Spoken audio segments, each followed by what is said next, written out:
Hey, in the summer of 1971, Rita Curran moved out of her parents' home in Milton, Vermont. She moved to a Burlington complex in Burlington, Vermont. Rita had three roommates. On the day of July 20th, 1971, one of her roommates found her body laying inside of the apartment. The investigators collected as much evidence as they could, including a cigarette butt.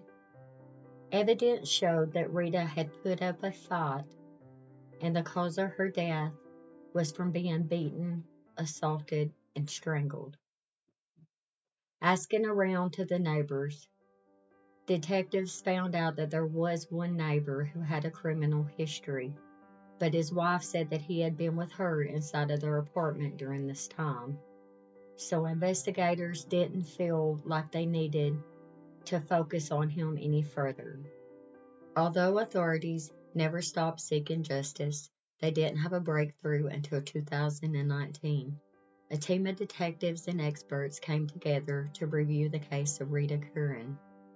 The decision had been made to resend the cigarette butt off for DNA analysis through genetic technology. When the DNA came back, there were connections with relatives of William Teree. William was one of the neighbors, and he was the one that had the criminal record. Re-interviewing his wife Michelle, authorities found out that her and William had divorced not long after that encounter. She said that she had lied to them, and that she had only said that he was there because they had had an argument, and he went for a walk to cool off, and since he had a background, they were scared that he would be the one blamed for the murder of Rita. DNA was taken from William's half-brother, who told authorities that he would give a sample to see if his brother was the one that actually murdered Rita. It did come back positive that William Teree was the person that took Rita Curran's life. In 1983, Teree died of a drug overdose in a hotel in California. No one knows if William had went into a fit of rage and done these terrible things to Rita, or if he had actually been watching her coming and going and had this plan. But either way, there's no excuse for it. My thoughts and prayers go out to the family of Rita Curran.